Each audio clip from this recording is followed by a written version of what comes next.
Nang hapong iyon, habang pumipirma akong isang mahalagang kontrata sa kumpanya, biglang tumunog ang cellphone ko.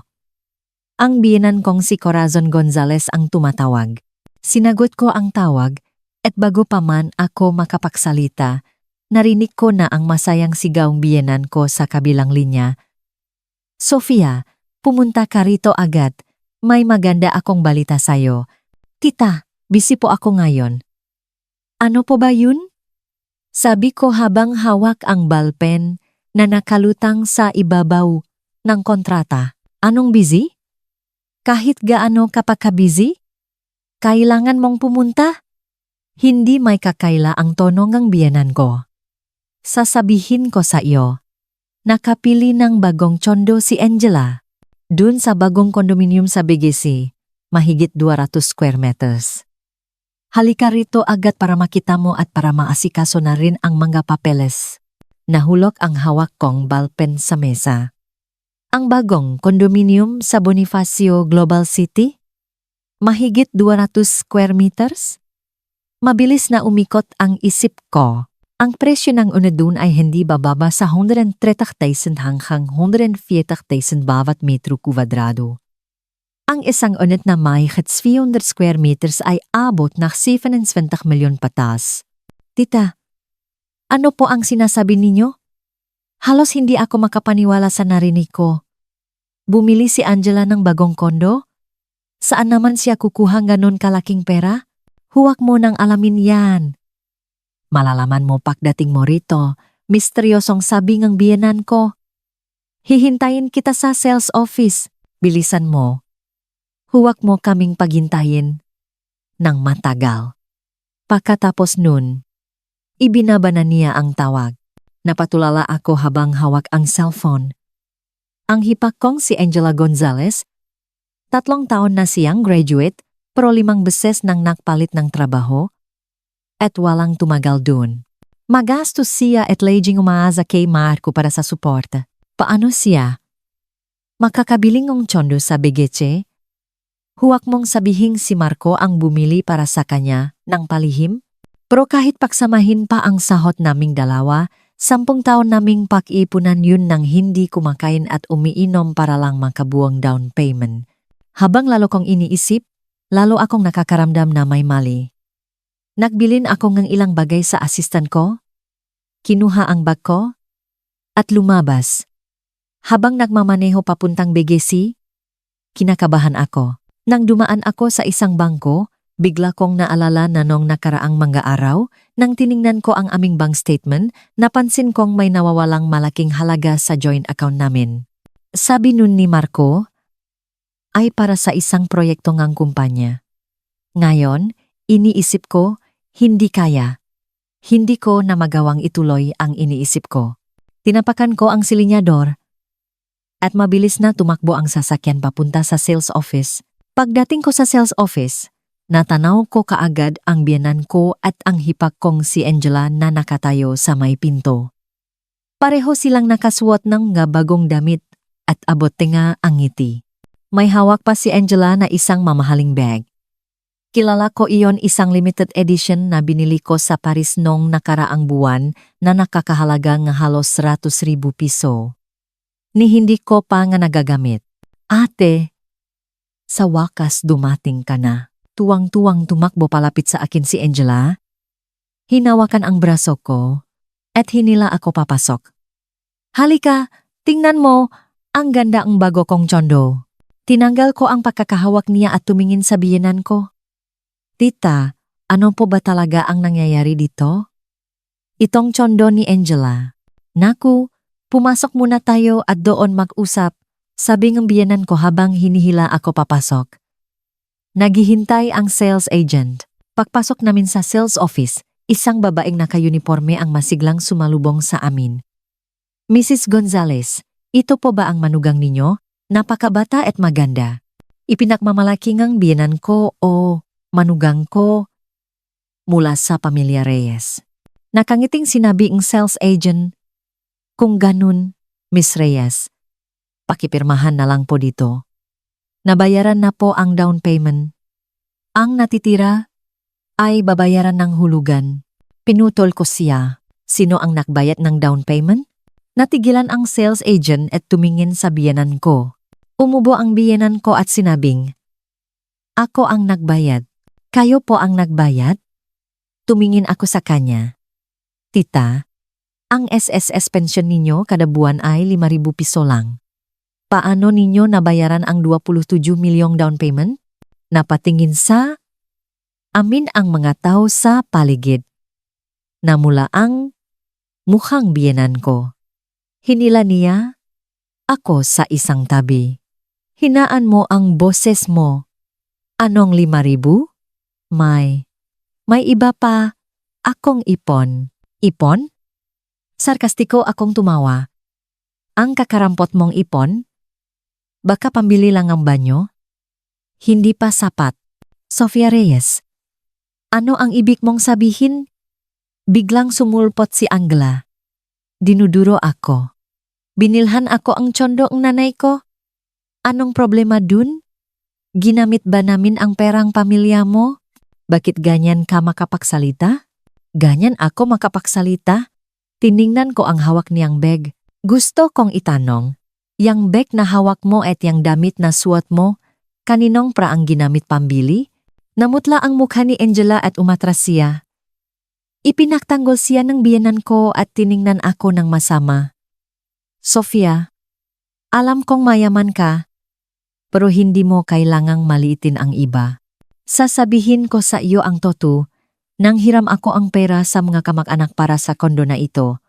Wala kang kinalaman dito. Pumirma ka na para hindi maantala ang proseso." "Pumirma? Anong pipirmahan ko?" Kunot mo kong tanong. "Siyempre, ang loan agreement." Matapang na sabi ng biyenan ko. "Manugang ka ng pamilyang Gonzales. Kung gagamitin natin ang pangalan mo para sa loan, mas mababa ang interes." Halos sumabog ako sa galit. Gamitin ang pangalan ko para sa loan? "Tita, nawawala na po ba kayo sa sarili? Isang tsondo na nakakahalaga ng 27 milyon? Gagamitin ang pangalan ko sa loan? Kapag hindi ninyo nabayaran, ako ba ang magbabayad? Isang pamilya tayo, bakit mo sinasabi yan?" Sumimangot ang biyenan ko. "Nang pinakasalan mo ang anak ko, pumasok ka sa pamilyang Gonzales. Ang sayo ay sa amin na rin. Ano ang masama sa pahingin ng tulong? Ang sa akin ay sa inyo na rin." Tumingin ako sa kanya. "Kung ganon, dapat ko na rin sigurong ibigay sa inyo ang kalahati nga share sa kumpanya na iniwan sa akin ng magulang ko." Hindi nakapagsalita ang biyenan ko.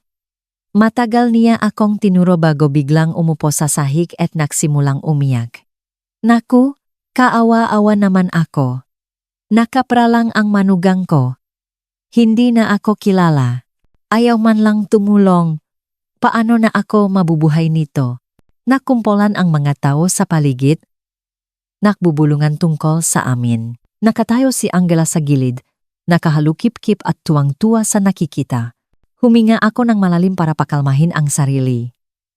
Malamig kong sinabi, "Kung gusto ninyong gumawa ng eksena, sasamahan ko kayo. Pero paalala ko lang, may CCTV dito sa sales office.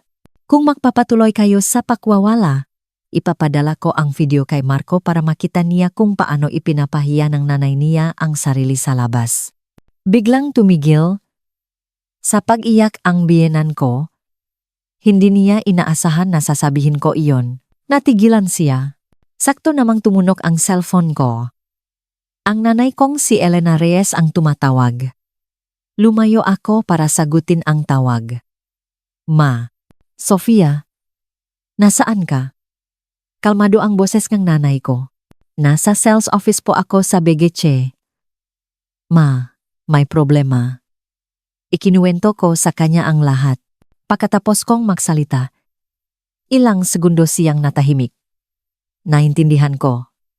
"Ngayon, makinig ka sa akin. Huwag kang pipirma ng kahit ano. Umuwi ka kaagad.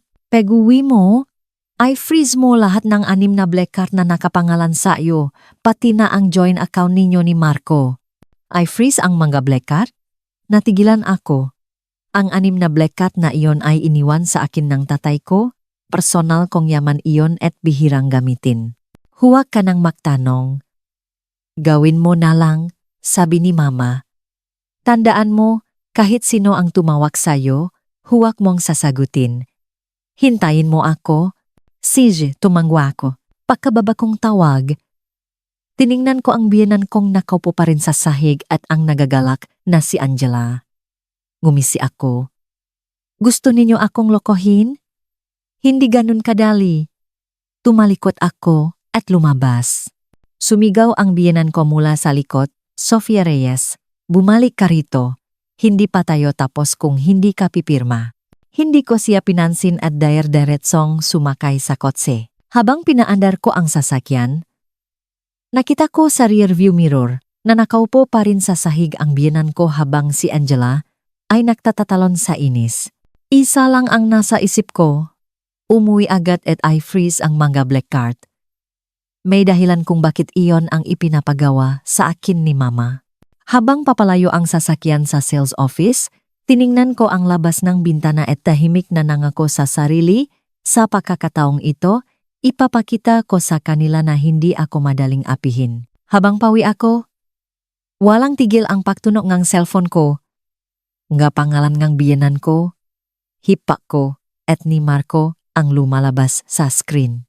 Ay silent ko na lang. Sa rearview mirror, dahan-dahang dumilim ang langit na parabang papel na binuhusan ng tinta. Isa-isang sumindi ang mailaw sa kalsada. Ang dilaw na liwanag nito ay tumatama sa bintana ng kotse. Nakakasilaw. Pagpasok ko sa bahay, agad kong nilock ang pinto. Nang marinig ko ang paklok nito, bahagyang gumaan ang pakiramdam ko. Habang nagpapalit akong sapatos, may nasipa akong isang bagay. Tumingin ako sa ibaba at nakita ang sports bag ni Marco. Mukhang maaga siyang umuwi ngayon. Hindi ko pinansin ang bag at dumiretso sa study. Binuksan ko ang computer. Nang lumabas ang website ng bangko, nanginginig ang mga daliri ko. Ang 6 na black card na iyon ay personal na ibinigay sa akin ni Papa bago siya pumanaw. Sabi niya, Sofia, ito ang iniwan namin ng Mama mo sa iyo para maging panangga mo sa buhay. Huwag mong gagamitin maliban kung talagang kailangan, pero huwag mo ring hayaang apihin ka. Noon, tinawanan ko lang siya at sinabing makaluma. Ngayon, habang nakatitik sa freeze account button, bigla kong naintindihan ang ibig sabihin ni Papa. 1, 2, 3. Hanggang sa ang status ng ika-6 na card ay naging frozen. Huminga ako ng maluwag. Sa huli, nang i-click ko ang joint account namin ni Marco, lumabas ang isang paalala. Kumpirmahin ang pag-freeze ng joint account ng mag-asawa. Tinitigan ko ang masalita sa loob ng 3 segundo bago pinindot ang confirm. Kakasara ko lang ng computer nang bumukas ang pinto ang sala gamit ang susi. Pumasok si Marco, may dalang briefcase. Nang makita niya akong nakaupo sa sofa, natigilan siya. Bakit ka nandito? Sabi ni Mama, pumunta ka sa sales office. Yung kondo ni Angela. Nagsasalita siya abang nagpapalit ng sapatos pero pinutol ko siya. Sino ang bumili ng tsondo na yun? Tumingin ako sa kanya. Sa ilalim ng ilaw. Kitang-kita ko ang pakataranta sa kanyang mamata. Anong sinong bumili? Siyempre, si Mama ang bumili para kay Angela. Umiwas ng tingin si Marco at naglakad papunta sa kwarto. Bakit mo? Tinatanong. Ang nanay mong may 5,000 na SSS pension kada buwan. Paano siya nakabili ng tsondo na 27 milyon? Tumayo ako. Medyo tumaas ang boses. Marco, huwag kang makunwari. Yung perang nawala sa joint account natin. Kinuha mo ba para ipambayad sa down payment niya? Natigilan si Marco. Humarap siya. May halong inis sa mukha. Hinaan mo ang boses mo. Anong kinuha? Hiniram ko lang yun sa nanay ko para pansamantalang maggamit ni Angela. Ibabalik ko rin. Hiram sa nanay mo? Halos matawa ako sa galit. Alam mo kung gaano karami ang pera ng nanay mo. Yung perang yun ay inihanda ko para sa kumpanya. Ginalaw mo nang hindi man lang nagtatanong sa akin. Anong sa iyo? Sa akin. Sumimangot. Si Marco. Mag-asawa tayo. Hindi ba't ang pra mo ay pra ko rin? Si Angela ang kaysa-isa kong kapatid. Ano ang masama kung tutulungan natin siyang bumiling tsondo? Bakit kailangan mong maging ganito kakuripot? Tutulungan. Dinuro ko siya. Ang 27 milyon. Tulong lang yun? Marco, sa tingin mo ba ang pera ni Sofia Reyes ay pinupulot lang sa hangin? Paano ka ba magsalita? Tumaas din ang boses ni Marco. Alam mo ba kung gaano karaming hirap ang dinanas ni Angela mula pagkabata? Ngayon na bumibili siya ng tsondo. Ano ang masama doon? Napakayaman ang pamilya mo. Mamamatay ba kayo kung mawalang ang kaunting pera? Ang perangang pamilya ko ay pinahirapan ngang mamagulang ko. Walang kinalaman ang pamilyang Gonzales diyan. Nanginginig ako sa galit. At tungkol sa tsondo na yan, sinasabi ko sa'yo, kung gusto ninyong pumirma ako sa loan, asa pa kayo? Sofia Reyes. Sigaw ni Marco? Huwa kang abusado. Nakapangalan kay Angela ang tsondo. Anong kinalaman mo? Ano ang masama kung hihilingin naming tumulong ka sa loan? Hindi naman namin sinabing hindi namin babayaran? Babayaran? Paano ninyo babayaran? Sarkastiko akong tumawa. Sa kakarampot mong sahot na ilang libo kada buwan? O sa 5,000 na SSS pension ng nanay mo? Hindi nakapagsalita si Marco, namumula ang mukha niya sa galit. Pagkaraan ng ilang sandali, bigla niya akong dinuro. Sige, napakagaling mo. Sofia Reyes, lalong nagiging materialistika ka. Porket may pera ka. Ang yabang mo na. Pagkasabi nun, tumalikot siya at pumasok sa kwarto, malakas na isinara ang pinto. Umuga ang wedding picture namin sa dingding. Tiningnan ko ang saradong pinto. Parang may bumara sa puso ko. Ito ang lalaking pinakasalan ko. Sa paningin niya, ang perangang pamilya ko ay dapat na ipantustos sa kapatid niya. Kapag hindi ako pumayag, materialistika ako. Habang natutulala, muling tumunok ang cellphone ko. Isang hindi kilalang numero. Nag-alinlangan ako bago sagutin. Sofia Reyes, anong ibig sabihin nito? Boses ang biyenan ko ang narinig ko. Matinis na parang kuko na kumakaskas sa salamin. Bakit hindi na magamit ang card ni Angela? Ginalaw mo ba? Kinabahan ako. Hindi ko inaasahan na ganon sila kabilis kumilos. Anong card? Wala akong alam. Nakunwari, akong walang alam. Wala kang alam? Sumigaw ang biyenan ko. Sino pa ba? Ang card na yan ay additional card na ibinigay mo kay Angela noong 1 taon. Siguradong na-freeze mo. Sinasabi ko sa'yo, ayan freeze mo yan agad, kung hindi kita tatantanan. Additional card ko yan, karapatan kong i-freeze kung kailan ko gusto. Wala kang pakialam, malamig kong sagot. Wala kang utang na loob. Hindi makapagsalita sa galit ang biyenan ko. Nakamali talaga ako nang hinayaan kong pakasalan ka ng anak ko. Isang masamang babay. Ganon din ako sa inyo, sabi ko bago ibaba ang tawag at i-block ang numero. Hindi pa nagtatagal. Tumunog ang doorbell. Sumilip ako sa peephole at nakita ang biyenan ko at si Angela. Pareho silang nakapamaywang sa labas. Galit ang mga mukha. Hindi ko binuksan ang pinto. Umuwi na kayo, sabi ko sa intercom. Bukas na natin pag-usapan. Sofia Reyes, buksan mo ang pinto. Sigaw ng biyenan ko. Ay unfreeze mo ang card. Kung hindi ako alis dito. Oh, buksan mo ang pinto. Sumigaw din si Angela. Ay unfreeze mo ang card ko. Pati na rin ang card ni Mama. Noon ko lang nalaman na may additional card din pala ang biyenan ko. Malamang ay palihim na ibinigay ni Marco. Talagang isang pamilya ng mawalang utang na loob. Kung gusto ninyong ay unfreeze. Sige. Sabi ko sa intercom. Si Marco ang kausapin ninyo. Nagutos ka pa sa anak ko? Sigang biyenan ko. Sofia Reyes? Huwag mong isipin na madali kaming apihin.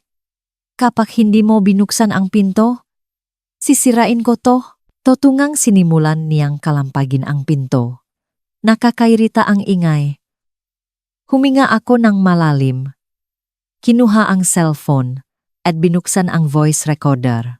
Corazon, sabi ko sa intercom, kapag sinubukan mo pang sirain ang pinto, tatawag ako ngang pulis. Isasampa ko sa'yo ang kasong trespassing.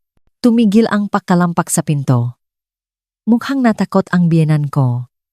Pagkaraan ng ilang sandali, nagmura siya. Sige, Sofia Reyes. Maghintay ka lang. Tingnan natin kung hanggang kailan ka magiging mayabang. Narinig ko silang bumababa ang hagdan. Hawak ko ang cellphone, basang-basa ang palat ko sa pawis. Kung binuksan ko ang pinto kanina, hindi ko alam kung ano ang kaya nilang gawin. Makalipas ang kalahating oras, muling tumunog ang doorbell. Akala ko bumalik sila. Sumilip ako sa peephole at nakita ang nanay kong si Elena. Agad kong binuksan ang pinto. Pumasok si Mama. At nang makita niya ang namumula kong nga mata, sumimangot siya. Anong nangyari? Inaway ka ba nila? Hindi po. Umiling ako. Nainis lang po ako. Tinapik ni Mama ang balikat ko. Huwag kang mag-alala. Nandito si Mama. Na-freeze mo na ba lahat ng card? Opo. 6 na black card at ang joint account namin ni Marco, sagot ko. Magaling! Tumango si Mama. Akala mo ba gusto lang nilang makloan ka? Sinasabi ko sa iyo, ang plano nila ay unti-unting ubusin ang lahat ng pera mo. Ano pong ibig ninyong sabihin? Natigilan ako. Akala mo ba hiniram talaga ang biyenan mo ang down payment para sa kondo ni Angela? Ngumisi si Mama. Pinatignan ko sa assistant ko ang matransaksyon sa joint account ninyo at sa additional cut na ibinigay mo kay Marco. Ang kabuwang halaga ay saktong-sakto sa down payment ng Chondo. Ang plano nila ay gamitin ang pera mo para bumili ng Chondo. Pagkatapos ay ipalon sa'yo at sa huli, ipasa sa'yo ang lahat ng utang. Nanginig ako sa narinig. Iyon pala ang plano nila. Ano pong gagawin natin ngayon? Kinakabahan kong tanong. Huwag kang matakot. Umupo si Mama at binigyan ako ang isang basong tubig. Siguradong nakpapanik na sila ngayon. Dahil hindi lang ang down payment ngang Chondo ang problema, sigurado akong palihim ding ginamit ni Marco ang karmo para bilhan ngang maraming bagay ang nanay at kapatid niya. Ngayong na-freeze ng makart, wala na silang kahit isang kusing. Hindi kaya sila. Nag-alala ako. Huwag kang mag-alala, wala silang magagawa. Sabi ni Mama, makinig ka sa akin. Anuman ang sabihin o gawin nila, huwag mo silang pansinin. Huwag mo ring awayin si Marco. Hayaan mong sila mismo ang lumapit. Hayaan silang lumapit? Hindi ko maintindihan. Oh, tumango si Mama. Ngayong wala na silang pera, siguradong guguluhin kanila. Sa pagkakataong iyon, makakaroon tayong paraan para turuan silang leksyon. Habang nag-usap kami, lumabas si Marco mula sa kwarto. Nang makita niya si Mama, natihilan siya, pagkatapos ay pilit ng gumiti, Tita, nandito po pala kayo. Hindi siya pinansin ni Mama at nagpatuloy sa pakikipag-usap sa akin. Bukas, pumasok ka sa kumpanya tulad ng dati. Huwag mong alalahanin ang nga problema sa bahay. Ako ang bahala dito. Medyo awkward ang mukha ni Marco. Lumapit siya kay Mama. Tita, tungkol po dito. Alam ko na, pinutol siya ni Mama. Tumingin siya kay Marco, malami ang mga mata. Marco, ipinakasal ko sa'yo si Sofia dahil umaasa akong alagaan mo siya ng mabuti, hindi para lokohin siya at ng pamilya mo para sa pera niya. Namula ang mukha ni Marco. Binukan niya ang bibig, pero walang masabi. Kailangang ibalik ang Chondo na yan, sabi ni Mama, nakatingin sa kanya. At lahat ng bagay na binili ninyo gamit ang pera ni Sofia, isauli ninyo? Kung hindi, huwag ninyo akong sisihin kung hindi ako magiging magalang. Tita, nabayaran na po ang down payment. Paano pa may babalik yun? Natatarantang sabi ni Marco. Saka nagamit na po ang nagamit. Paano pa may babalik? Problema nyo na yan, wala akong pakialam. Tumayo si mama. Sofia, mag-impake ka. Sa bahay ka muna matutulog ngayong gabi. Sige po. Tumango ako at pumasok sa kwarto. Sumigaw si Marco mula sa likod. Sofia, huwag kang makinig kay tita. Mag-asawa tayo, paano tayo maghihiwalay ngang tirahan? Hindi ko siya pinansin at nagsimulang mag-impake. Wala naman masyadong iimpakehin. Ilang damit lang, mga dokumento. At bankart ko. Paglabas ko, nakaupo si mama sa sofa. Umiinom ng sa. Si Marco naman ay hindi mapakali sa tabi niya. Paulit-ulit na nagsasalita. Nang makita niya, akong lumabas. Agad siyang lumapit. Sofia, huwag ka nang umalis please. Pag-usapan natin ito ng maayos. Huwag ka nang sumama kay tita. Wala nang dapat pag-usapan. Nilakpasan ko siya at lumapit kay mama. Ma, tara na po. Tumango si mama, tumayo, at sabay kaming naglakad papunta sa pinto. Sumigaw si Marco mula sa likod.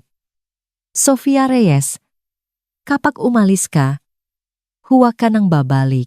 Hindi ako lumingon. Hinila ko si mama palabas ng bahay.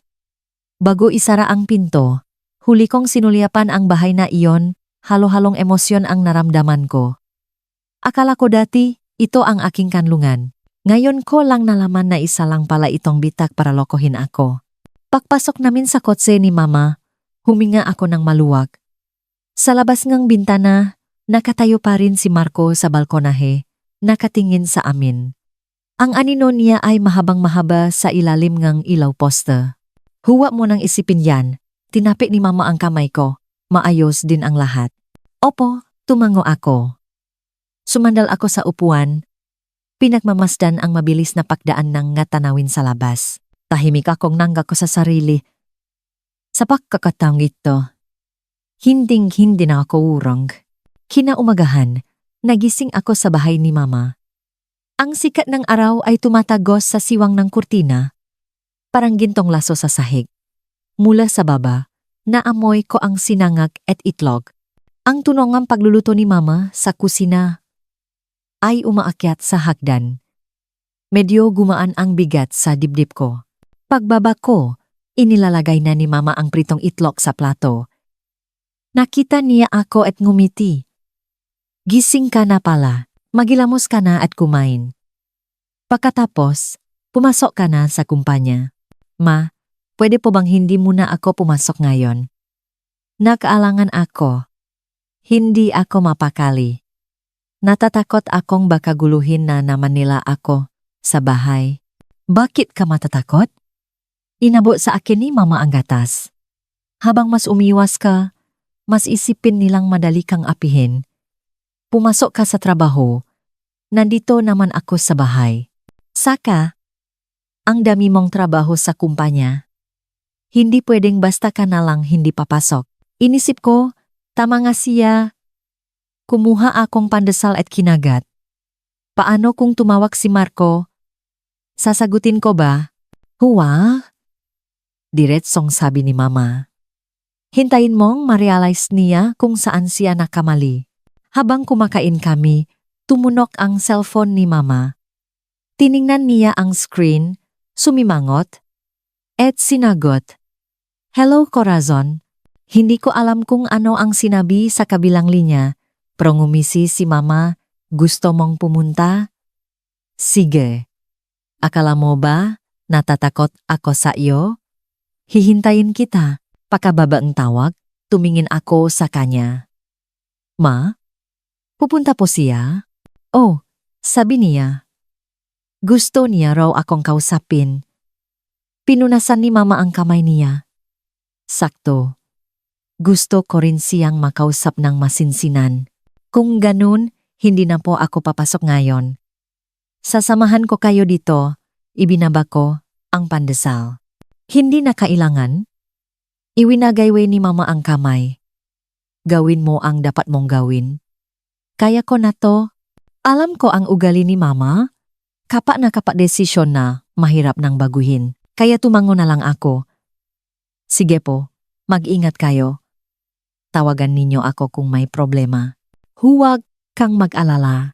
Pagdating ko sa opisina, pumasok agad ang asistan ko na may dalang dokumento. Ms. Reyes, ito po yung kontratang hindi ninyo napirmahan kahapon. Apurado na po ang kliyente. Sige. Ilagay mo diyan. Kinuha ko ang dokumento at pinilit na ituon ang atensyon sa trabaho. Pero ilang linya pa lang ang nababasa ko, sumasagi na sa isip ko ang imahe ng nagwawalang biyenan ko. Hindi ako makapag-konsentrate. Ms. Reyes, okay lang po ba kayo? Napansin ng assistant ko na wala ako sa sarili. Okay lang. Umiling ako. Lumabas ka muna. Gusto kong mapag-isa. Pagkaalis ang assistant, sumandal ako sa upuan at kinuha ang cellphone. Nag-alinlangan ako bago buksan ang chat namin ni Marco. Ang huli naming pag-usap ay 3 araw na ang nakalipas. Tinanong ko kung uwi siya para sa hapunan. Sabi niya mag-overtime siya. Ngayon, habang tinitingnan ang mga mensaheng iyon, parang ang layo ng nakaraan. Habang natutulala, biglang nag-vibrate ang cellphone ko. Isang video mula kay mama. Binuksan ko ito. Ang biyenan ko at si Angela ay nakaupo sa sofa sa bahay ni mama. May hawak pang termos ang biyenan ko. Parang handang makipag-uwi. Si mama naman ay nakaupo sa tapat nila, nagbabasa ng magazine, paminsan-minsan ay tinitignan sila. Parang walang pakialam. Elena, huwag kang makunwari. Inilapang ng biyenan ko ang termos sa mesa ng malakas. Na-freeze ng anak mo ang makart ng pamilya namin. Ano ang gagawin natin dito? Dahan-dahang isinara ni mama ang libro at tiningnan siya. Anong cut ng pamilya ninyo? Lahat ng cut na iyon ay kay Sofia. Karapatan niyang i-freeze kung kailan niya gusto. Anong kinalaman ninyo? Paano naging walang kinalaman? Sumabat si Angela. Pati kuya ko, ginagamit yun. Asawa niya si kuya, kaya ang pera niya ay pera na rin ni kuya at pera na rin na pamilya namin. Ha, tumawa si mama. Nakakatuwa naman yang lohika mo. Kung ganun, ang kumpanya ni Sofia ay sa inyo na rin. Ang bahay ni Sofia ay sa inyo na rin. Hindi nakasagot si Angela. Namula ang mukha. Sinamaan siya ng tingin ng biyanan ko. At bumaling ulit kay mama. Elena, mag-usap tayo ng tapatan.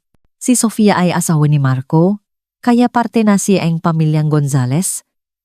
Dapat lang siyang tumulong sa pamilya niya. Bumibili ngang tsondo si Angela. Hindi ba dapat siyang tumulong bilang hipag? Pwedeng tumulong, pero depende sa paraan. Sabi ni mama, ginamit ninyo ang pera ni Sofia para sa down payment, tapos gusto ninyo siyang mag-loan at ipasa sa kanya lahat ng utang. Tulong ba yan? Pagnyanakaw yan. Anong pinagsasabi mo? Tumayo ang biyenan ko sa sobrang galit. Kailan namin gustong ipasa ang utang? Pansamantala lang kaming kapos.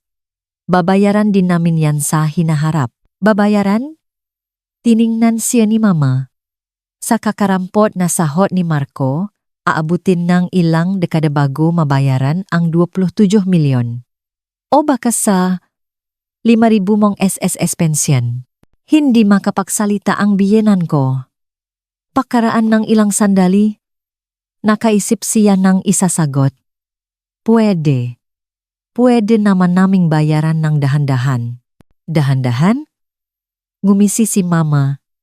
Sinasabi ko sa iyo, ni isang kusing ng pera ni Sofia ay hindi na ninyo magagamit.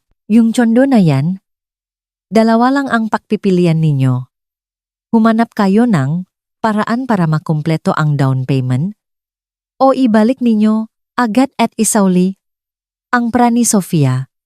Kung hindi, sa korte na tayo makita. Magdedemanda ka? Nanlaki ang mamatang ng biyenan ko?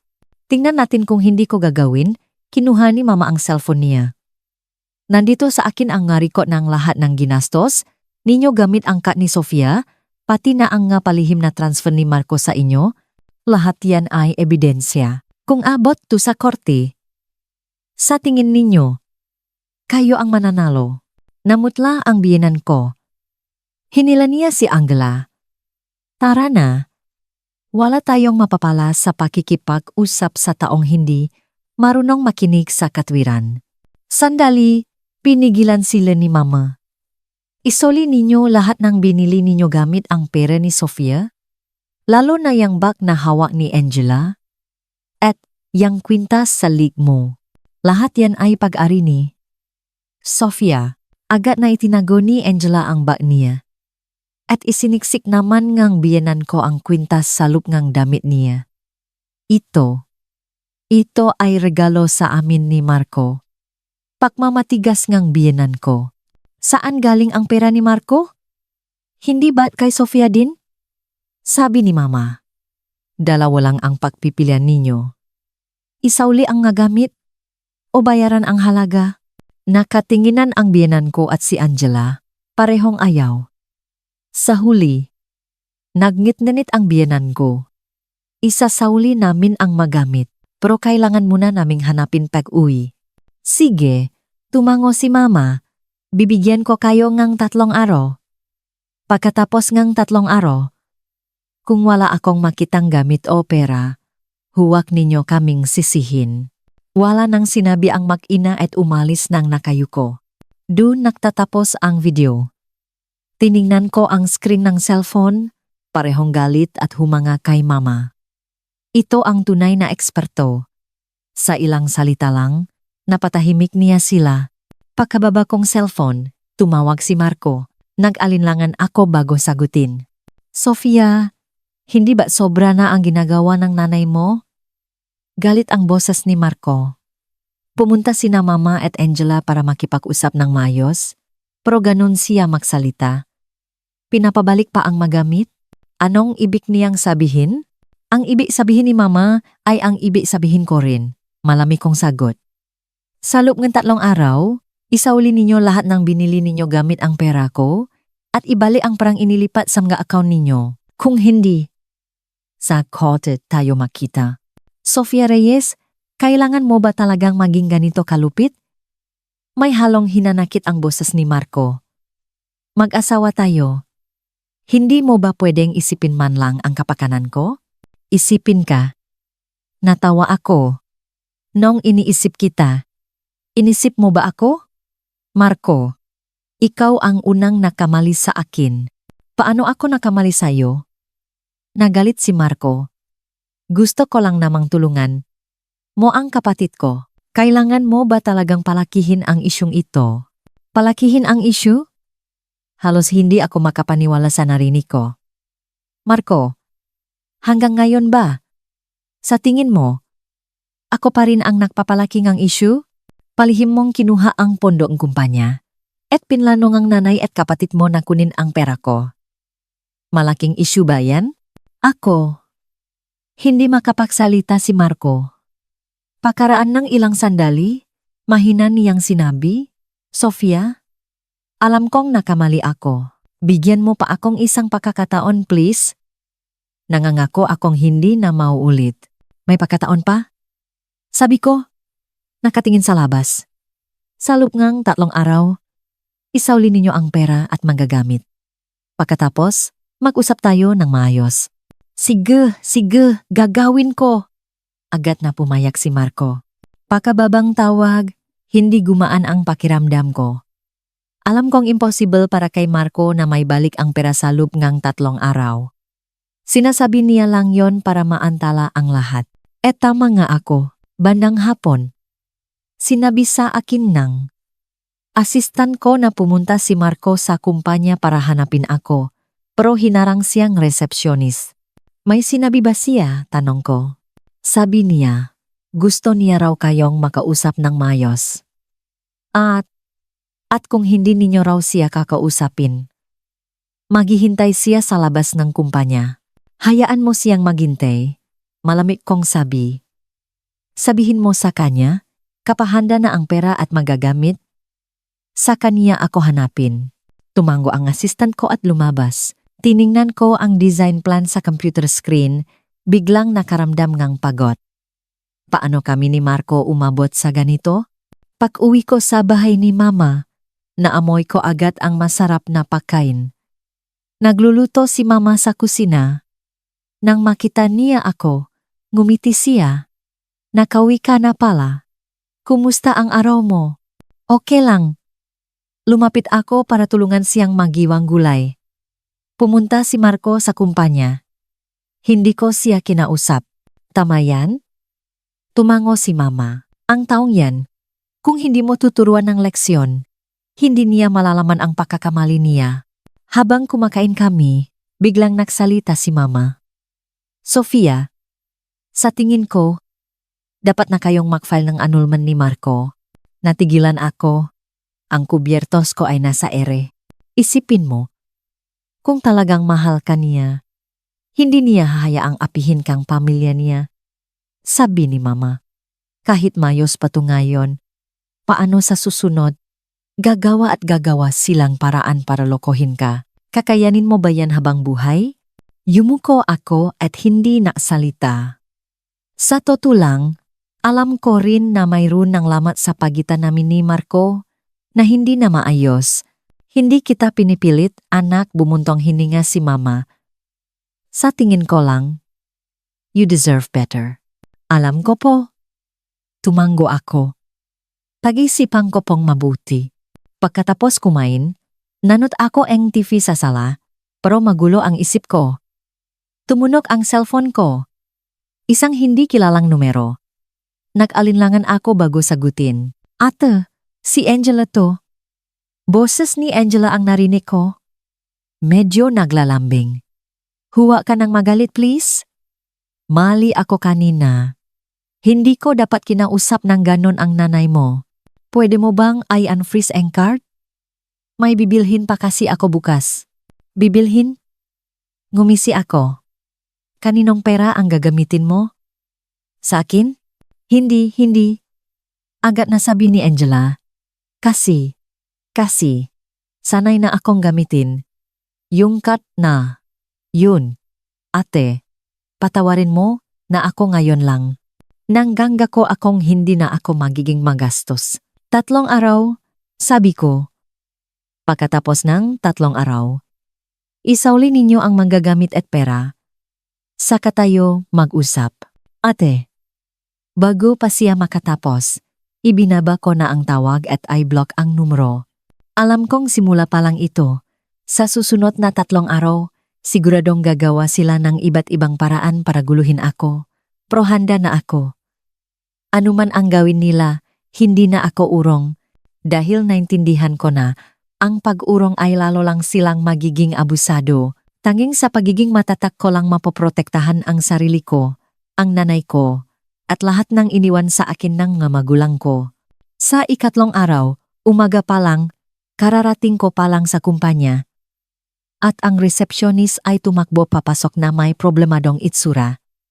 Ms. Reyes, si Mr. Gonzales ay naghihintay pa rin sa baba. Sabi niya, kung hindi ka niya makikita ngayon, hindi siya aalis. Hinikpitan ko ang hawak sa pluma at tumulo ang tinta sa dokumento. Sige, hayaan mo siyang maghintay. Katatapos ko lang asikasuhin ang isang urgent na kontrata nang bumukas ang pinto ang opisina. Si Marco ay nakatayo doon, namumula ang mata. Gusot ang kanyang damit at mayroon ng kaunting balbas. Mukha siyang hindi natulog. Paano ka nakapasok? Sumimangot ako. Alam ngang asistan ko ang patakaran. Sinabi ko sa asistan mo na kung hindi niya ako papapasukin, tatalon ako mula sa itaas. Paus ang kanyang boses. Lumakat siya papalapit sa mesa ko. Sofia, pwede ba tayong mag-usap ng maayos? Pwedeng mag-usap. Sumandal ako sa upuan para dumistansya. Pero pag-usapan muna natin ang pera at magagamit. Handa na ba? Naging tensyonado ang mukha ni Marco. Kinuha niya ang isang sobra mula sa bulsa at inilagay sa mesa. May 300,000 piso dito. Hiniram ko sa makatrabaho ko. Kunin mo muna ang natitira. Dahan-dahan kong babayaran. Pwede mo bang i-unfreeze muna ang card? Nagpunta si Angela sa ospital kahapon. Masama raw ang tiyan niya. Gusto niyang gamitin ang card mo pambiling gamot pero hindi niya magamit. Masama ang tiyan. Kinuha ko ang sobre at tinimbang-timbang. Noong isang araw, nagsusukat pa siya ngang magabagong Bexamol. Ngayon masama na ang tiyan niya. Marco, sa tingin mo ba 3 taong gulang ako? Hindi ako nagsisinungaling. Tumaas ang boses niya sa pakataranta. Sabi ngang doktor, dahil daw sa sobrang anxiety. Kung i-unfreeze mo ang card, gagaan ang loop niya at gagaling na rin siya. Ang sakit niya ay walang kinalaman sa akin. Ibinaba ko ang sobre. Kulang ang 300,000. Malayo pa. Isuli ninyo lahat ng gamit o kumpletuhin ang natitirang pera. Kung hindi, wala tayong pag-usapan. Dinampot ni Marco ang sobre at ibinato sa mesa. Kumalat ang pera sa sahig. Sofia Reyes, kailangan mo ba talagang gawin to sa akin? Ang lahat ng gamit na iyon ay nakakahalaga lang ilang daang libo. Kailangan mo ba talagang maging ganyan kakuripot sa akin? Mag-asawa tayo. Mag-asawa? Tumayo ako. Nakatingin sa kanya mula sa itaas. Mag-asawa? Dapat bang palihim na kunin ang pondo ng kumpanya ng asawa? Dapat bang hayaan ang pamilya? Nalokohin ang asawa para sa yaman? Marco, ikaw ang unang yumurak sa salitang yan. Umatras siya, malakas ang pahinga. Pagkaraan ngang ilang sandali, bigla siyang umupo sa sahig, isinuklay ang mga kamay sa buhok. Araw-araw umiyak si mama sa bahay. Sinasabing pinalaki niya ang isang anak na walang utang na loob. Si Angela nakukulong sa kwarto. Ayaw kumain. Sabi niya, wala na siyang mukhang ihaharap. Sofia, maawa ka naman sa akin. Pwede ba? Maawa sa'yo. Ngumisi ako. Sino ang maawa sa akin? Ang nga bagay na iniwan sa akin ng mamagulang ko. Bakit kailangang yurakan ninyo ng ganito? Alam kong nakamali ako. Alam ko na talaga. Bigla niyang hinawakan ang kamay ko, tumutulo ang luha. Sofia, bigyan mo pa ako ang isang pagkakataon. Ipapabalik ko agad ang tsondo kay Angela. Ipapasauli ko kay mama ang magamit. Pangako? Hinding-hindi ko na sila hahayaang galawin ang pera mo. Maniwala ka sa akin. Malamig at nanginginig ang kamay niya. Tinanggal ko ang pagkakahawak niya. Huli na ang lahat. Sakto namang tumunog ang cellphone ko. Mula sa ospital. Sabing nurse, nadulas daw si mama kaninang umaga habang nag-ehersisyo at nasa emergency room ngayon. Kinabahan ako. Kinuha ko ang bag ko at tumakbo palabas. Sofia, anong nangyari? Sumunod si Marco. Na-ospital si mama. Hindi ako lumingon. Pagdating ko sa ospital, nakahiga si mama sa kama, may benda sa noo, medyo maputla pero mukhang okay naman. Nang makita niya ako, sinabi niya agad, okay lang ako. Nadulas lang. Malit na sugat lang. Bakit po kayo nadulas? Hinawakan ko ang kamay niya, basang-basa sa pawis. Matanda na. Hindi na gaanong malakas ang magabinti, ngumiti si mama. Ang tingin niya ay napunta kay Marco na pumasok din at naging seryoso ang mukha niya. Anong ginagawa mo dito? Kakamot-kamot si Marco. Pilit na ngumiti. Tita, narinig ko pong masama ang pakiramdam ninyo. Kaya dinalaw ko kayo.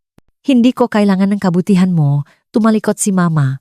Sofia, asikasuhin mo ang admission ko. Nang nasa pinto na ako, narinig kong sinabi ni Marco sa loob, Tita, alam kong galit pa rin kayo sa amin. Pero hahayaan ninyo na lang bang mapawalang bisa ang kasal namin ni Sofia? Pwede pa naman kaming magsimula ulit. Natigilan ako. Tumingin ako pabalik. Si Marco ay nakayuko. Kinakausap si mama, napakababangang kanyang postura. Si mama naman ay nakapikit. Hindi siya pinapansin. Habang inaasikaso ko ang papeles, sinabi sa akin ng nurse, sabi ng nanay mo kanina, parang may tumulak sa kanya bago siya madulas. Pero ayaw niyang sabihin sa'yo, baka mag-alala ka. Bigla akong kinabahan. Anong itsura ngang tumulak sa kanya? Hindi nakita ng malinaw. Simpleng damit, may suot na sombrero, pagkatapos tumulak. Tumakbo agad, umiling ang nurse. Agad na sumagi sa isip ko ang mukha ng biyenan ko at ni Angela. Nanginginig ang kamay ko habang hawak ang papeles. Pagbalik ko sa kwarto, nagbabalat ng mansanas si Marco para kay mama. Nakapikit pa rin si mama. Nang makita niya akong pumasok, inabot niya sa akin ang mansanas. Sofia, kumain ka. Hindi ko kinuha. Hinila ko siya palabas. May kinalaman ba ang pamilya mo sa pagkadulas ni mama? Anong ibig mong sabihin? Sumimangot si Marco. Sina mama at Angela. Maga pa lang, pumunta na sa mga kamag-anak para manghiram ng pera. Paanong sila ang magtutulak sa nanay mo? Sofia Reyes, huwag kang sobra. Sobra? Tinitigan ko siya sa mata. Sabi ni mama, may tumula sa kanya. Sasabihin mo bang hindi pamilya mo ang gumawa nun? Hindi, sigaw niya. Pwede bang huwag mong isipin na masama ang lahat ng tao? Kahit gaano pa kasama si mama, hindi niya gagawin yon. Hindi natin masasabi. Ngumisi ako. Para sa para. Lahat kaya nilang gawin. Hindi makapagsalita sa galit si Marco. Matagal niya akong tinuro bago biglang nagsalita. Sofia Reyes, nakita ko na ang tunay mong kulay. Para lang ang nasa isip mo. Wala ako. Wala ang pamilyang ito. Kung ganun, mas mabuti pang mag-file na lang tayo ng annulment. Annulment? Tiningnan ko siya. Akala mo ba natatakot ako? Kung sino ang matakot, siya ang talo. Sigaw niya, namumula ang mga mata. Sige, maghiwalay tayo. Tingnan natin kung paano mo hahatiin ang yaman. Ang bahay na to ay binili pagkatapos nating ikasal. Pati ang kumpanya, may parte ako. Asa ka pa? Pinutol ko siya. Ang bahay na ito ay binili ng nga magulang ko ng buo at nakapangalan sa akin bago pa man tayo ikasal. Wala kang kinalaman diyan. Ang kumpanya ay sa akin na bago pa tayo ikasal, ni isang share. Hindi mo makukuha. Akala mo maniniwala sa'yo ang korte? Ngumisi siya. Mayroon akong chat record natin. Sinabi mo dati na may kalahati ako sa kumpanya. Chat record, magiging ebidensya? Tiningnan ko siya, parang hindi ko na siya kilala. Marco, para sa pera, wala ka ng kahihiyan. Namula ang mukha niya sa sinabi ko. Tumalikod siya at umalis. Maghintay ka.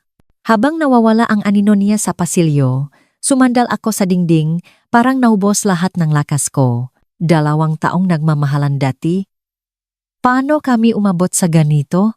Pagbalik ko sa kwarto, tumingin sa akin si mama. Nagaway kayo? Opo, tumango ako. Gusto niyang ipawalang bisa ang kasal namin. Sige, gawin ninyo, tinapik ni mama ang kamay ko.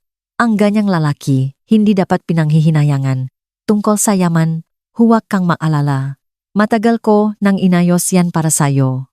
Ni isang kusing, hindi niya makukuha. Gumaan ang loob ko. Sumandal ako sa balikat ni mama. Ma, salamat po, anak. Huwag kang magpasalamat sa akin. Bumuntong hininga si mama. Naawa lang ako sayo. Bandang hapon, tumawag ang assistant ko. Sabi niya, na-freeze daw ang account kam kumpanya.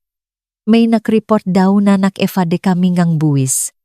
Kinabahan ako. Hindi ko na kailangang isipin kung sino ang gumawa nun.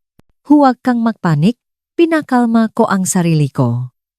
Ihanda mo lahat ng tax reports at maghanda sa inspection. At tawagan mo agad ang abogado. Pagkababangan tawag, tumingin ako sa labas, tahimik na nangako, Marco, dahil hindi ka makatarungan, huwag mo akong sisihin kung hindi ako magiging mabait. Nang pumasok ang nurse para magpalit ng gamot, sinabi niya sa akin, may isang matandang babae na dumalaw sa nanay mo kanina, kamag-anak ninyo raw. Pinapasok ko. Naghihintay sa labas. Naktaka ako. Wala akong alam na may kamag-anak na darating. Paglabas ko, nakita ko ang biyenan ko na nakaupo sa upuan sa pasilyo, may dalang termos. Nang makita niya ako, tumayo siya agad. Sofia, dinalaw ko ang nanay mo. Hindi na kailangan. Okay lang si mama? Hinarangan ko ang pinto? Kung wala na po kayong ibang kailangan, umalis na po kayo. Sofia, huwag kang ganyan. Hinawakan akong biyenan ko. Nakangiti, kasalanan namin dati. Hindi namin dapat pinag-interesan ang pera mo. Humihingi akong tawad.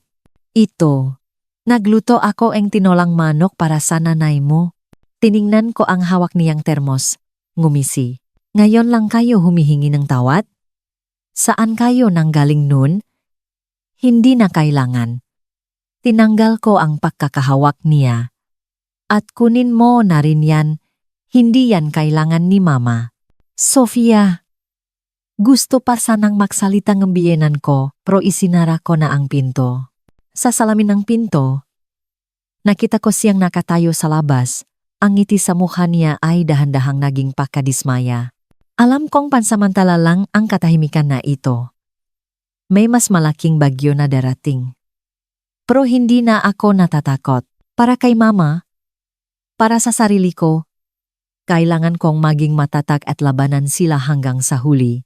Ika-4 na araw, umaga pa lang, pagdating ko sa baba ang kumpanya, nakita ko ang isang grupo ng tao na nakukumpulan sa lobby, nag-ingay. Kinabahan ako, may masamang kutob. Sinisiksik ko ang daan papasok at nakita ko ang biyenan kong, si Corazon na nakaupo sa sahig, umiyak habang pinapalo ang hita.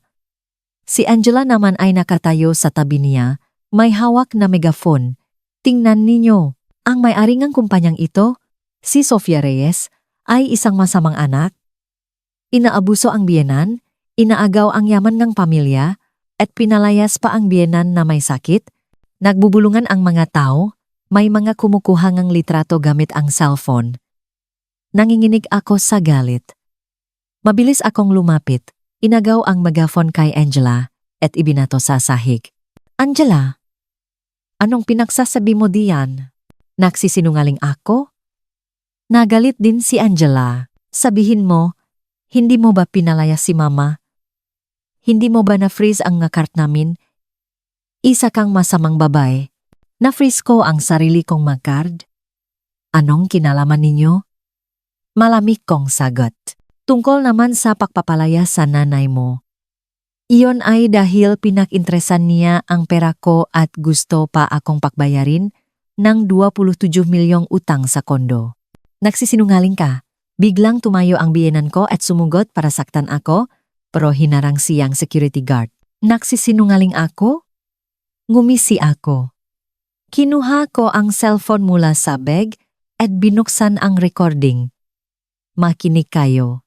Ito ang sinabi niya mismo noong isang araw. Gamitin ang pangalan ko para sa loan at ang pera ko ay pera na rin ng pamilyang Gonzales. Sa cellphone, narinig ang matinis na boses ng biyenan ko. Nang pinakasalan mo ang anak ko, pumasok ka sa pamilyang Gonzales. Ang sayo ay sa amin na rin. Ano ang masama sa pahingi ng tulong? Nanghiram akong prasam nga kamag-anak para sa kondo na ito. Wala kang kinalaman dito. Pumirma ka na. Biglang nagbago ang bulungan ng maataw. May nagsabi, gusto pala nilang pakluanin ang manugang para sa tsondo. Grabe naman ang matandang yan. Namutla ang biyenan ko. Ni-record mo? Hayop ka. Kung hindi ko ni-record, paano ko mapapatunayan ang mga sinabi ninyo? Itinago ko ang cellphone. Corazon, kung gusto mong gumawang gulo, sasamahan kita. Pero kung sa harap ng kumpanya ko kayo magwawala at sisirain ang reputasyon nito, tatawag ako ang pulis. Subukan mo, sabi ng biyenan ko. Tingnan natin, kinuha ko ang cellphone at nakunwaring tatawag ng pulis. Natakot ang biyenan ko at umatras. Hinila siya ni Angela. Mama, huwag na natin siyang patulan. Tara na. Sandali. Hinarangan ko sila. Gusto ninyong umalis? Linawin muna natin ang lahat. Siniraan ninyo ako dito at sinira ang reputasyon ng kumpanya ko. Ganun na lang yun? Anong gusto mo? Tiningnan ako ng masama ni Angela. Mag-sorry kayo, sabi ko. Mag-sorry kayo sa akin at sa mga empleyado ko. Aminin ninyong lahat ng sinabi ninyo kanina ay kasinunggalingan. Ayoko. Tumalikot ang biyenan ko. Ayaw ninyo? Tumango ako. Sinabi ko sa security, bantayan ninyo sila. Huwag ninyong paalisin. Tatawag akong pulis ngayon din. Ididemanda ko silang ng paninirang puri. Huwag. Huwag. Hinawakan ako ni Angela. Ate, magsusori kami. Sige na. Hinila niya ang biyenan ko. Ayaw man. Bumulong ang biyenan ko. Tinaha ni Angela ang lalamunan at mahinang sinabi sa mga tao. Kanina, kasinungalingan lahat ng sinabi ko. Hindi inabuso ni Sofia Reyes si Mama at hindi rin niya inagaw ang yaman ng pamilya. Laksan mo. Hindi ka ba kumain? Malamig kong sabi. Nangitnit si Angela at nilakasan ang boses. Kasinungalingan lahat ng sinabi ko kanina. Hindi inabuso ni Sofia Reyes si Mama at hindi rin niya inagaw ang yaman ng pamilya. Kasalanan namin. Hindi kami dapat nanggulo dito. Nagsorry din ang biyenan ko nang walang gana. At mag-sorry kayo sa mga empleyado ko, sabi ko. Muli silang gumarap sa mga empleyado sa lobby at nag-sorry. Sige, pwede na kayong umalis. Pinaalis ko ang security. Umalis ang mag-ina ng nakayuko. Unti-unting umalis din ang nga tao. Nakahinga ako ng maluwag at pumasok sa elevator. Pagpasok ko sa opisina, tumakbo ang asistan ko. Miss Reyes, yung kanina, okay na, iwinagay ko ang kamay. Sabihin mo sa lahat na magtrabaho na lang. Huwag magpa-apekto. Sige po, tumango ang asistan. Nga pala, Miss Reyes, tumawag si Mr. Gonzales kanina. May urgent daw siyang sasabihin. Tumawag daw po kayo pabalik. Sige, tumango ako, pero wala akong naramdaman. Sa ganitong pagkakataon, siguradong hindi maganda ang sasabihin niya. Tinawagan ko si Marco. Sofia, pumunta ba sina Mama at Angela sa kumpanya mo? Nag-aalala ang boses niya. Sabi ko, sobra na sila. Pinagsabihan ko na sila. Sabi ni Marco. Sofia, huwag ka nang magalit. Humihingi ako ng tawad para sa kanila. Hindi na kailangan, sabi ko, nakatingin sa labas. Marco, pag-usapan na lang natin ang pagpapawalang bisa ang kasal. Sofia, kailangan mo ba talagang gawin to? May hinanakit sa boses niya. Alam kong nakamali ako. Bigyan mo pa ako ng isang pagkakataon. Binigyan na kita ng pagkakataon, malamig kong sabi. Ikaw ang hindi nakpahalaga. Marco, magiwalay na tayo. Mas makakabuti ito para sa ating lahat. Ayokong makipaghiwalay. Biglang naging emosyonal ang boses niya. Sofia Reyes, sinasabi ko sa iyo. Hindi ganun kadali makipaghiwalay sa akin. Maliban na lang kung ibibigay mo sa akin ang kalahating ang shares ng kumpanya, at 10 milyon piso. Kung hindi ako papayag? Marco, wala ka ng pag-asa. Natawa ako. Akala mo papayag ako sa ngayon, asa ka pa. Kung ganun, magtiisan tayo. Galit niyang sabi, tingnan natin kung sino ang mas matibay. Pagkatapos nun, ibinaba niya ang tawag. Tiningnan ko ang cellphone, nalalami ang puso. Wala na talagang dapat pag-usapan sa pagitan namin ni Marco. Bandang hapon, dumating ang abogado. Sinabi ko sa kanya ang hiling ni Marco. Sumimangot ang abogado. Ms. Reyes, hindi makatarungan ang mahiling ni Mr. Gonzales. Hindi yan susuportahan ng korte. Huwag kayong mag-alala, tutulungan namin kayong makuha ang nararapat sa inyo. Salamat, tumango ako. Nga pala Ms. Reyes, sabi nga abogado, Nalaman naming nakikipag-ugnayan si Mr. Gonzales sa ilang tao, mukhang sinusubukang ilipat ang assets ng kumpanya. Mag-ingat po kayo. Naintindihan ko, kinabahan ako. Pababantayan ko sa finance department. Hindi ko siya hahayaang magtagumpay. Nag-usap pa kami ng ilang detalye tungkol sa annulment bago umalis ang abogado. Pag-uwi ko, ikinuwento ko kay mama ang nangyari. Sumimangot siya. Itong si Marco. Lalong sumasama. Sofia, huwag kang mag-alala, nandito si mama, wala siyang magagawa. Alam ko po, sumandala ko sa balikat niya. Salamat ma. Anak, huwag kang magpasalamat, sabi ni mama. Nga pala, lalabas na ako ngang ospital bukas. Asikasuhin mo ang discharge papers ko. Sika po. Sabi po ng doktor, okay na kayo? Oh, galos lang naman, ngumiti si mama. Ikaw, siguradong pagod ka na. Magpahinga ka. Kinaumagahan, inasikaso ko ang discharge ni mama at inuwi siya. Pagdating namin sa bahay, tumunog ang doorbell. Sumilip ako at nakita si Marco. Binuksan ko ang pinto. Anong kailangan mo? Sofia, gusto kitang makausap ng maayos. Sabi ni Marco. May pakiusap sa mga mata. Wala na tayong dapat pausapan. Susubukan ko sanang isara ang pinto pero hinarangan niya. Sofia, bigyan mo pa ako ng isang pagkakataon.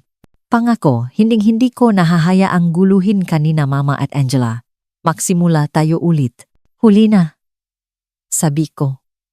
Marco, nakapagdesisyon na ako. Kailangan nating ipawalang bisa ang kasal. Ayoko. Emosyonal niyang sabi. Maliban na lang kung papayag ka sa mahiling ko. Imposibleng pumayag ako.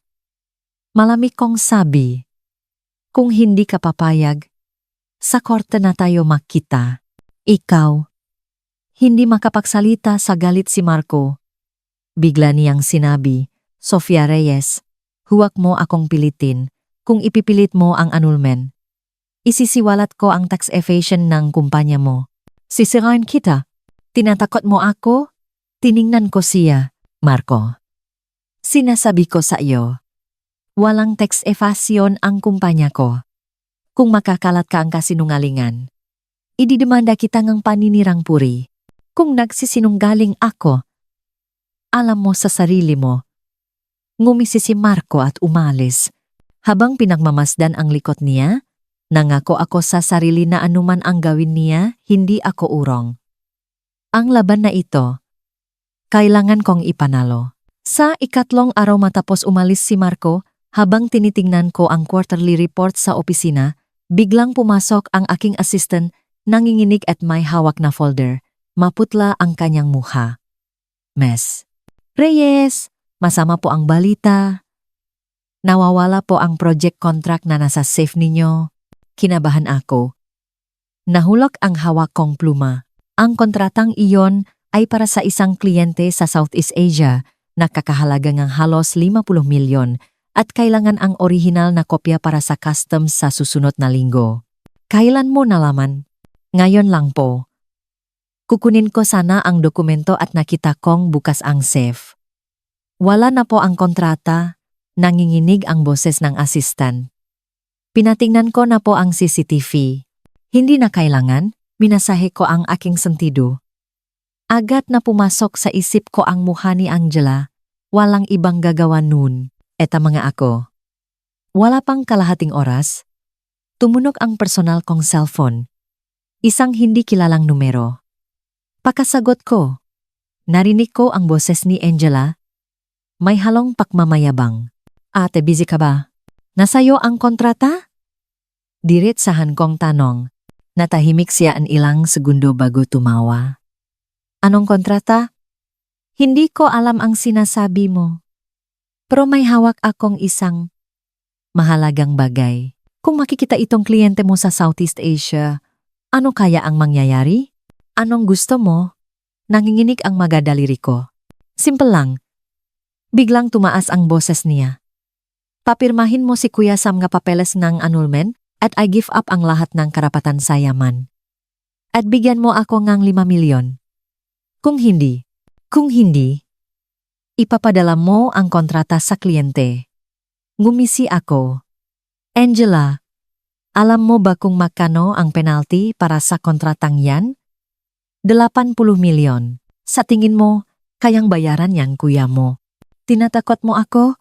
Medyo kinabahan ang boses niya. Hindi ako naniniwalang hahayaan mong magbayad si kuya ang ganun kalaki. Bakit hindi? Sumandal ako sa upuan.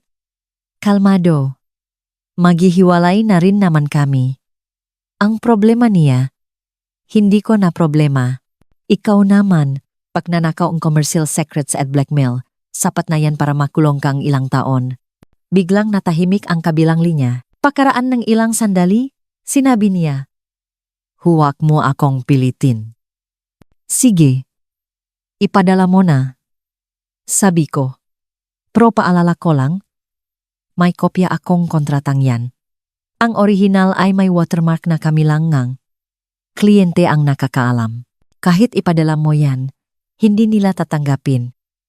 Ang hawak mo ngayon ay basura lang. Sinungaling. Sigaw niya, bahala kang maniwala o hindi, tiningnan ko ang relo ko. Bibigyan kita ng lahating oras. Ihatid mo ang kontrata sa security guard sa babang opisina ko. Kung hindi, tatawa akong pulis ngayon din. Kapag nahanap ka nila at nakuha ang kontrata, sa tingin mo, sasagutin ka ba ang kuya mo?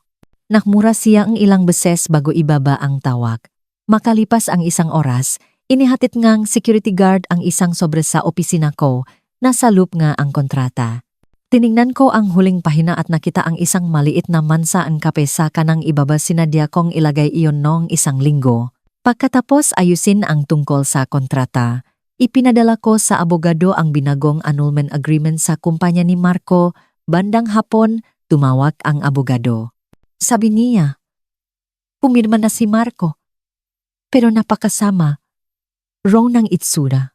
Sabi niya, gusto ka raw niyang makausap sa huling pagkakataon, dagdag ngang abogado.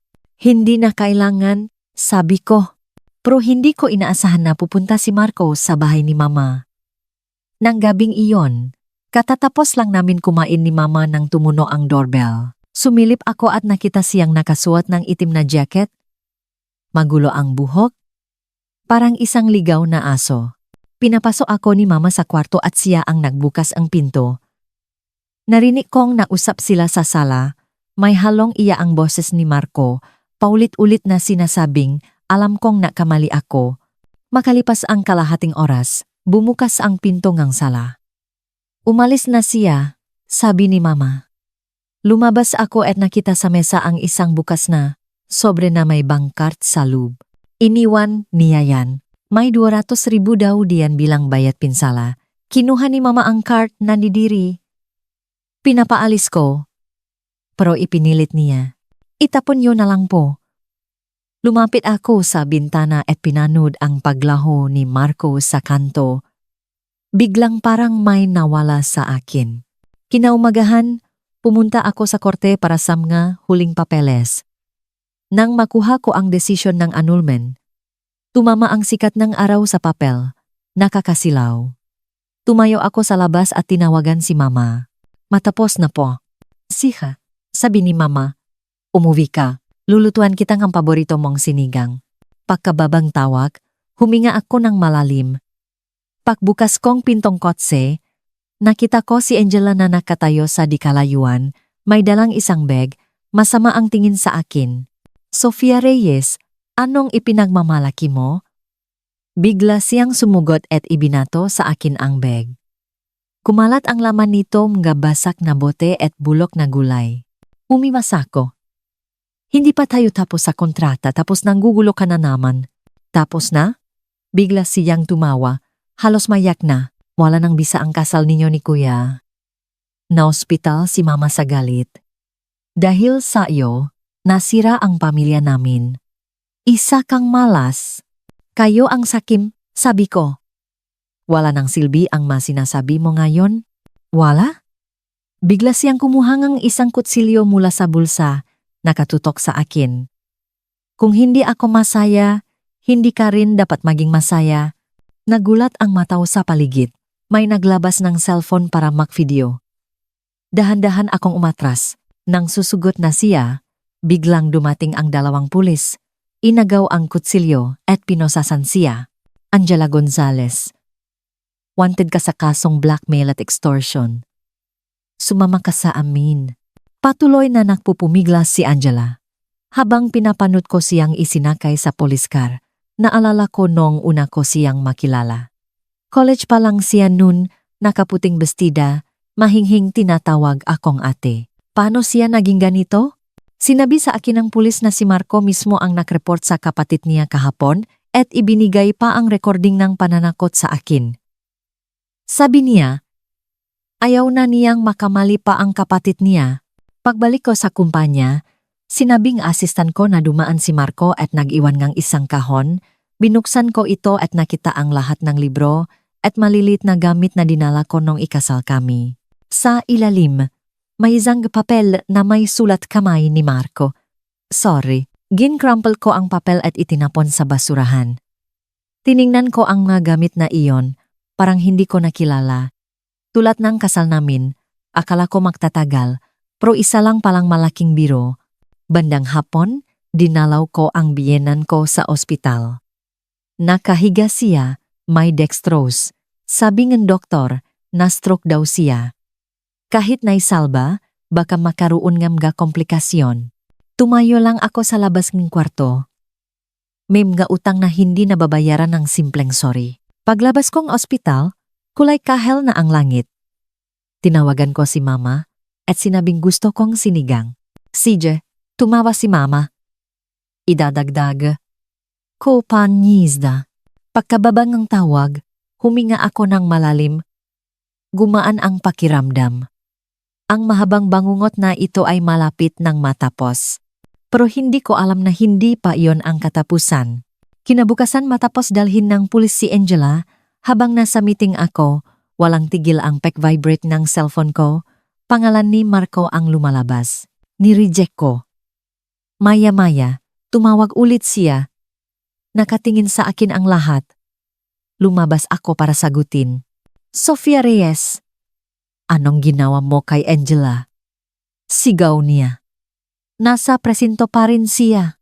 Anong ginawa ko sa kanya? Sumandal ako sa pader, malamig ang boses.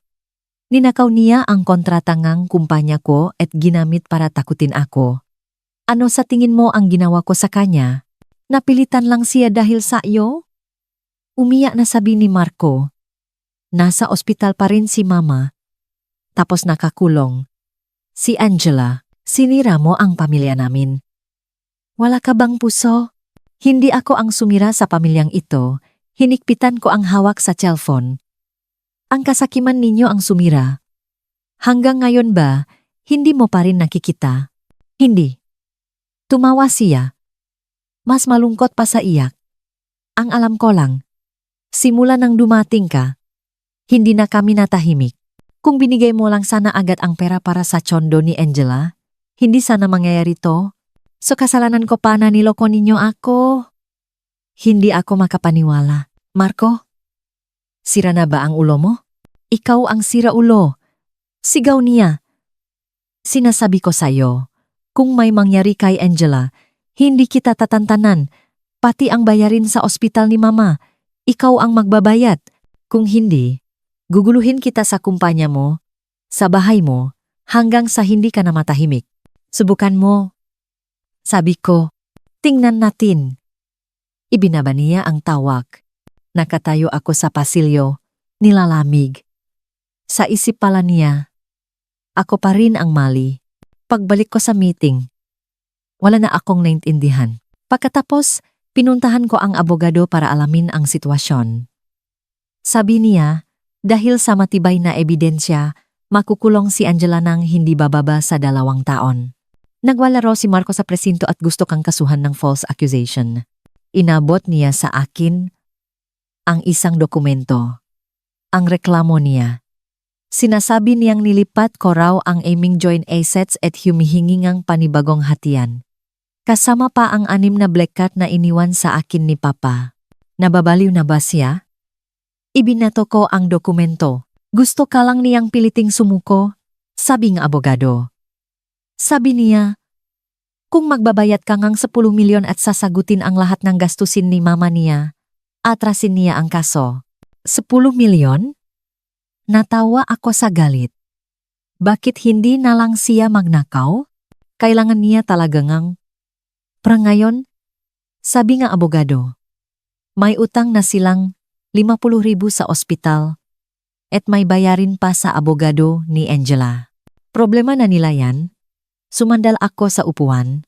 Sabihin mo sa kanya, sa korte tayo makita. At kumuha kang restraining order laban sa kanya.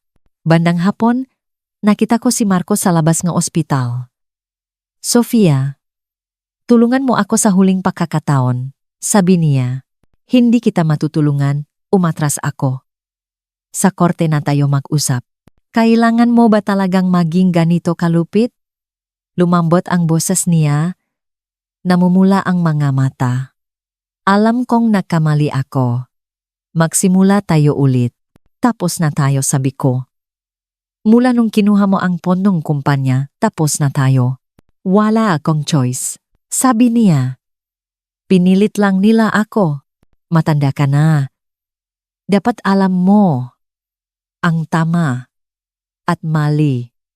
Tumalikot ako. Hinawakan niya ako. Sofia Reyes, kung hindi mo ako tutulungan, pupuntahan ko ang nanay mo. Sasabihin ko sa kanya kung paano mo sinira ang pamilya ko. Binitawan ko siya. Subukan mong galawin si mama. Kung ganun, magbigay kang pera, lumapit siya, 10 milyon. Kung hindi, guguluhin kita araw-araw. May mga taong nakatingin na. Huminga ako ng malalim. Kinuha ang cellphone. Ulitin mo ang sinabi mo. I-record ko para sa mapulis. Natakot siya at umatras. Nakmumura. Maghintay ka. Habang pinagmamasdan ko siyang paalis, napagod ako. Kailan ba matatapos ang lahat ng ito? Pagbalik ko sa kumpanya. Tumawag ang receptionist. Nanggugulo raw si Marco sa lobby. Pinapaalis ko siya. Naalala ko noong una kaming makakilala. Naghintay din siya sa baba. May dalang sunflowers. Masaya ang ngiti. Kailan siya naging ganito? Tumawag ang ospital. Dahil walang pambayad, itinigil na raw ang gamot ng nanay ni Marco. Negaway pa raw siya sa doktor. Sabi niya, pupunta raw siya sa akin para humingi ng pera. Hindi ako pupunta. Ibinaba ko ang tawag. Nang gabing iyon, sinabi ko kay mama ang lahat. Ang taong yan, walang katapusan, sabi niya. Huwag mo siyang pansinin, maghanda ka na lang sa korte.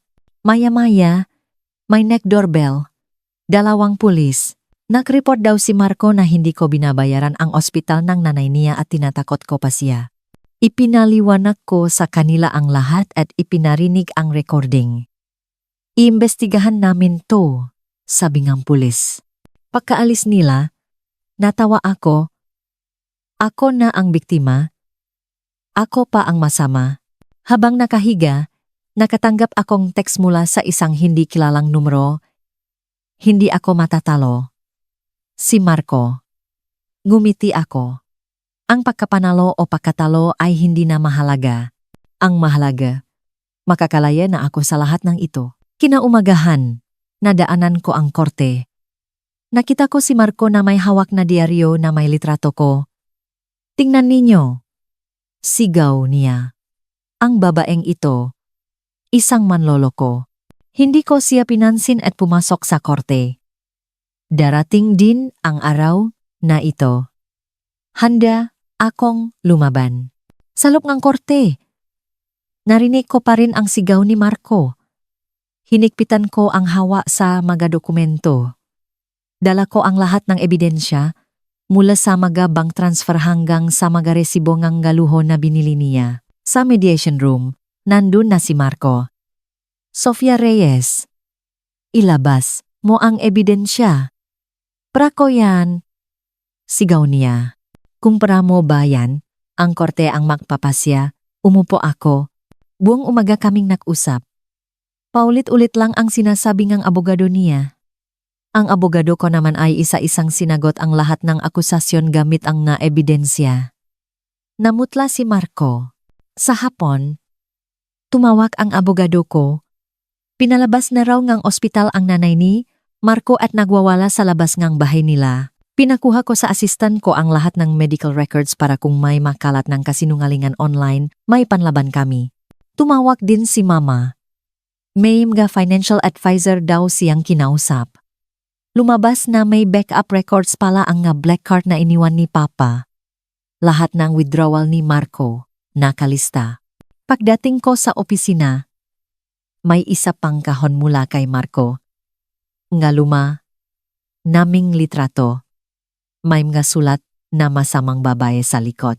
May isang kahon din ngang alahas ang perlas na kwintas ko noong kasal. Pero may 3 bawas na. Itago mo yan bilang ebidensya. Sabi ko sa assistant ko. Pag-uwi ko, hinarang ako nga reporter. Miss Reyes, totoo po bang pinabayaan ninyo ang inyong biyenan? Hindi ako sumagot. Ipinakita ko lang ang recording ng pahingi sa akin ng pera ni Marco. Sa korte na lang po ang iba. Sa bahay, puno ang mesa ngang kaibigan ni Papa nga abogado at financial advisor. Nahanap namin ang maresibo ngang mamahaling bag na binili ni Marco gamit ang additional card mo. Itinago sa aparado ngang kapatid niya. Sabi ngang isang advisor. At may video kami mula sa locksmith na inupahan ni Marco para buksan ang safe mo sa study nuwang 1 taon, sabi naman ng abogado. At may utang siya sa sugal. Mahigit 2 milyon dagdag ni Mama. Ang daming ebidensya. Parang isang malaking lambat na humuli sa kasakiman ng pamilya Gonzales. Buti na lang at handa si Mama. Sa arong paglilitis, isinumite namin lahat. Panalo tayo. Sabi ng abogado ko. Bago ang paglilitis, nagsimba kami ni Mama. Hindi para isumpa sila. Sabi niya, para lang sa kapayapaan ng loop. Sa arong paglilitis, umaga pa lang, handa na ako. Sa korte, nakita ko si Marco na mukhang gusgusin. Galit pa rin. Nagsimula ang paglilitis. Ang abogado niya ay pilit akong pinalabas na masama. Ang abogado ko naman ay naglabas ng lahat ng ebidensya. Mga notarized na dokumento, bank records, handwriting analysis, mga recording at video. Gumuho ang mundo ni Marco. Hindi ako yan. Gawa-gawa ninyo lang yan. Sigaw niya. Sofia Reyes, papatayin kita. Pinatahimik siyang hukom. Sa huli, wala na siyang masabi. Nang lumabas kaming korte, naghihintay ang mga kamag-anak ni Marco. Walang puso, sigaw nila. Pero doon din, hinarang ako ngang nay niya. Ibalik mo ang anak ko, sigaw niya. At biglang nakpabangga sa kotse ko, dumating ang mga reporter. Nagwala siya, at sinabing sinaktan ko siya. Dinala kami sa presinto. Pag-uwi ko, pagod na pagod ako. Bakit hindi na lang sila magsisi? Tanong ko kay Mama, dahil sa akin sila, sagot niya. Kinabukasan, puno ang balita ang internet. Ang iba ay patas, ang iba ay pinalabas akong masama. Maraming reporter sa labas ang kumpanya. Sumama sa akin si Mama. Hinarap niya ang nga reporter. Walang kasalanan ang anak ko. Sila ang sakim. Nasa korte na ang lahat ng ebidensya. Maging patas sana kayo sa pagbabalita. Tumawag ang abogado. Malamang daw ay makukulong si Marco. Pati ang nanay niya ay pwedeng kasuhan ng false accusation. Pero tumakas si Marco mula sa korte. Ilang araw akong kinabahan. Pakalipas ng 1 linggo, lumabas ang desisyon. 3 taong pakakakulong para kay Marco, 2 taon para kay Angela. Kailangan nilang isauli lahat pati ang tsondo. Nakahinga ako ng maluwag. Matapos na. Sabi ko sa telepono. Sige, umiyak na sabi ni Mama. Umuwi ka? Lulutuan kitang paborito mo. Sa araw na nakuha ko ang hatol, nagsuot akong pulang bestida. Nag-apela si Marco. Pero alam naming matatalo rin siya. Ang nanay niya, nag-file din ng kaso, pero alam kong para lang inisin ako. Inihanda ko ang lahat ng ebidensya laban sa kanya. Sinabi ni mama na magbakasyon ako. Pumunta ako sa France. Nagpunta ako sa Louvre, sa Eiffel Tower, sa Provence. Dun, walang nakakakilala sa akin. Malaya ako. Bago ako umuwi, tumawag ang abogado. Ibinasura ang apela ni Marco, pati ang kaso ng nanay niya. At dahil sa masamang asal sa kulungan, nadagdagan pa nga 6 na buwan ang sentensya ni Marco. Pag-uwi ko, masaya si mama. Sa kumpanya, sabi nila, mas naging masaya raw ako dahil nakalaya na ako sa nakaraan. 3 buwan matapos makulong si Marco, tumawag ang kulungan. Gusto niya raw akong makita. Pumunta ako. Sa likod ng makapal na salamin, nakita ko siyang mukhang matanda na. Kumusta ka na? Tanong niya. Mabuti, sagot ko. Pwede mo bang alagaan si mama? Umiyak niyang pakiusap. May sarili siyang kamay at paa. Sabi ko. At pagkatapos nga, lahat ng ginawa niya. Sa tingin mo, alagaan ko siya. Sinabi ko sa kanya na nanggugulo pa rin ang nanay niya sa labas, namumulot ng basura para may pang-apela raw siya. Nagulat siya. Pakiusap, tulungan mo si mama, lumuhod siya. Hindi kita matutulungan, iniwan ko siya. Nalaman ko na lang na nabugbog ang nanay niya habang namumulot ng basura. Na ospital, walang nag-aalaga. Nang makalaya si Angela, hinanap niya ako. Humingi ng tulong para makahanap ng trabaho. Tinulungan ko siyang maging sales lady sa isang butik. Lumipas ang mataon, lumago ang kumpanya ko. Ang pamilya Gonzales ay isa na lang masamang alaala. Nang makalaya si Marco, hinintay niya ako sa labas ng kumpanya. Nag-usap kami sa isang coffee shop. Nakamali ako, sabi niya. Nagsisisi ako, pwede ba tayong magsimula ulit? Sabi niya, namatay na raw ang nanay niya noong 1 taon. Si Angela naman ay may asawa na at maayos na ang buhay. Hindi na pwede. Tinanggal ko ang pagkakahawa niya sa kamay ko. Hindi na tayo pwedeng bumalik. May mga sugat na hindi na naghihilom. Umalis ako. Alam kong tama ang desisyon ko. 3 taon nang lumipas, lalong lumago ang kumpanya ko, at nakilala ko si Leo De Castro, isang arkitekto. Mabait siya, magalang, at mahal ako. Noong simulang taon, nag-propose siya. Hindi ko may papangako ang habang buhay, sabi niya. Pero gagawin ko ang lahat para mahalin ka sa buong buhay ko. Pumayak ako. Simple lang ang kasal namin. Dumating din si Angela, kasama ang pamilya niya. Para batiin ako, habang nakatayo sa tabi ni Leo, napagtanto ko kung gaano ako kasaya. Ang lahat ng sakit ay nagpatatak sa akin. Ngayon, alam ko na, kailangang maging independent ang isang babae, hindi lang sa pera, kundi sa isip, huwag isuko ang sarili para sa pag-ibig. Huwag laging umurong para sa pamilya, kapag mali ang tao, umalis. Kapag hindi patas, lumaban. At matutong magpatawad hindi para sa kanila, kundi para sa sarili. Para makalaya at harapin ang mas magandang bukas. Ang buhay ay parang salamin. Kung ngingitian mo ito, ngingitian ka rin nito, kaya anuman ang mangyari, manatiling positibo. At higit sa lahat, mahalin ang sarili, dahil karapat-dapat kang mahalin. Huwag sayangin ang buhay para sa mga taong hindi karapat-dapat. Ipaglaban mo ang buhay na gusto mo at maging ang bersyon ng sarili mo na pinakagusto mo. Ito ang aral na gusto kong ibahagi. Sana lahat tayo ay mabuhay ng masaya at malaya.